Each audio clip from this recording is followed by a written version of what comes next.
Hello everybody, and thank you for sharing your time with me. I'm sending this message through various different channels to reach my dear Russian friends and the Russian soldiers serving in Ukraine. I'm speaking to you today because there are things that are going on in the world that are being kept from you, terrible things that you should know about. But before I talk about the harsh realities, let me just tell you about the Russian who became my hero. In 1961, when I was 14 years old, a very good friend of mine invited me to come to Vienna and to watch the World Weightlifting Championships. I was in the audience when Yuri Petrovich Vlasov won the World Championship title, becoming the first human being to lift 200 kilograms over his head. And somehow a friend of mine got me backstage. All of a sudden there I was, a 14-year-old boy, standing in front of the strongest man in the world.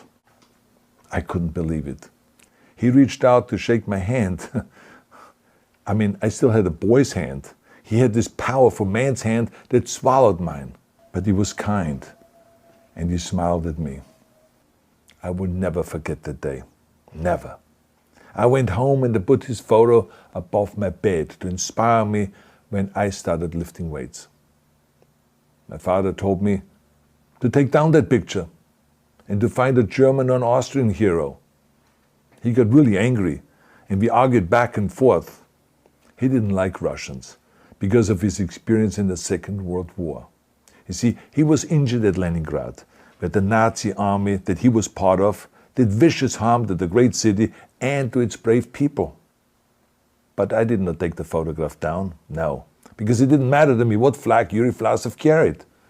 My connections to Russia didn't stop there, by the way.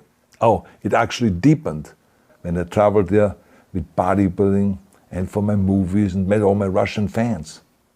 And on one of those trips, I remember, I met Yuri Vlasov once again.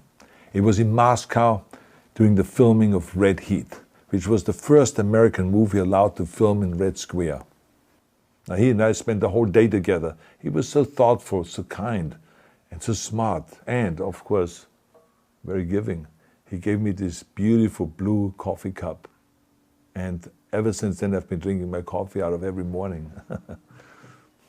Now, the reason why I'm telling you all of those things is that ever since I was 14 years old, I've had nothing but affections and respect for the people of Russia. The strength and the heart of the Russian people have always inspired me. And that is why I hope that you will let me tell you the truth about the war in Ukraine and what is happening there. No one likes to hear something critical of the government, I understand that. But as a longtime friend of the Russian people, I hope that you will hear what I have to say. And may I remind you that I speak with the same heartfelt concern as I spoke to the American people when there was an attempted insurrection on January 6th last year, when a wild crowd was storming the US Capitol, trying to overthrow our government. You see, there are moments like this that are so wrong, and then we have to speak up. And it's exactly the same with your government. I know that your government has told you that this is a war to denazify Ukraine. Denazify Ukraine? This is not true. Ukraine is a country with a Jewish president, I might add, whose father's 3 brothers were all murdered by the Nazis. You see, Ukraine did not start this war. Neither did nationalists or Nazis. Those in power in the Kremlin started this war. This is not the Russian people's war. No.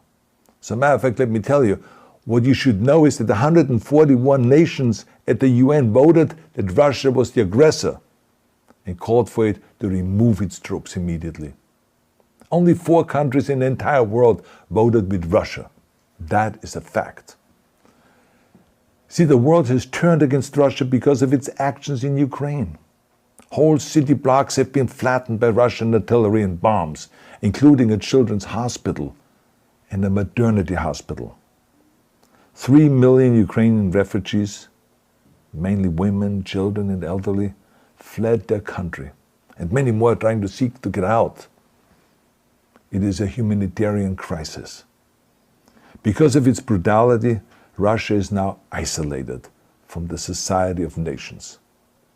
You're also not being told the truth about the consequences of this war on Russia itself. I regret to tell you that thousands of Russian soldiers that have been killed.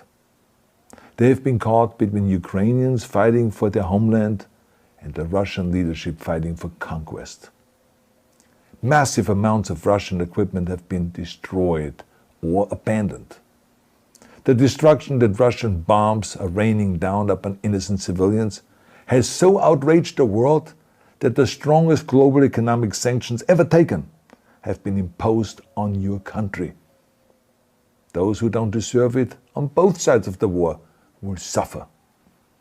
The Russian government has lied not only to the citizens, but to its soldiers. Some of the soldiers were told they were going to fight Nazis.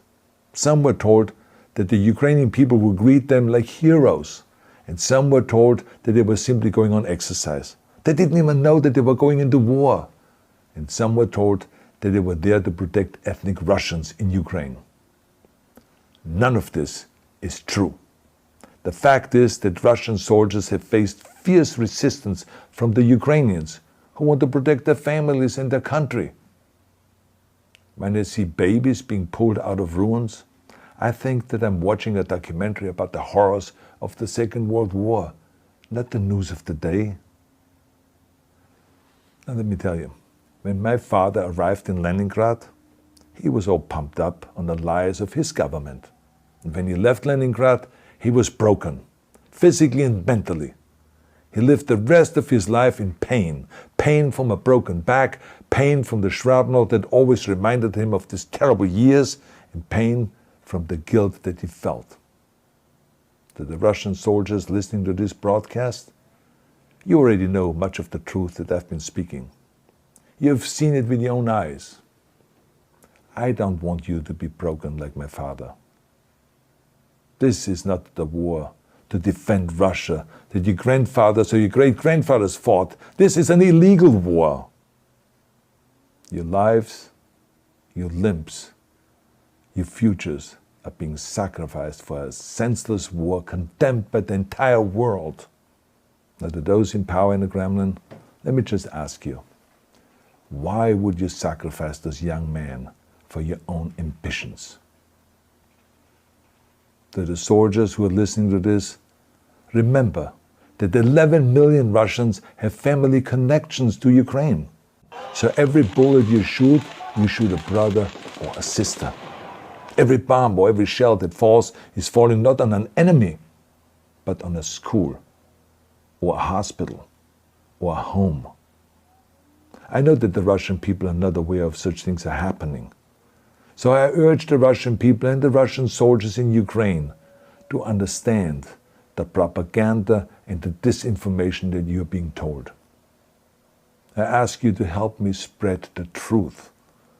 Let your fellow Russians know the human catastrophe that is happening in Ukraine. And to President Putin I say, you started this war. You are leading this war. You can stop this war. Now, let me close with a message to all of the Russians who have been protesting on the streets against the invasion of Ukraine. The world has seen your bravery. We know that you have suffered the consequences of your courage. You have been arrested, you have been jailed, and you have been beaten. You are my new heroes. You have the strength of Yuri Petrovich Vlasov. You have the true heart of Russia. My dear Russian friends, may God bless you all.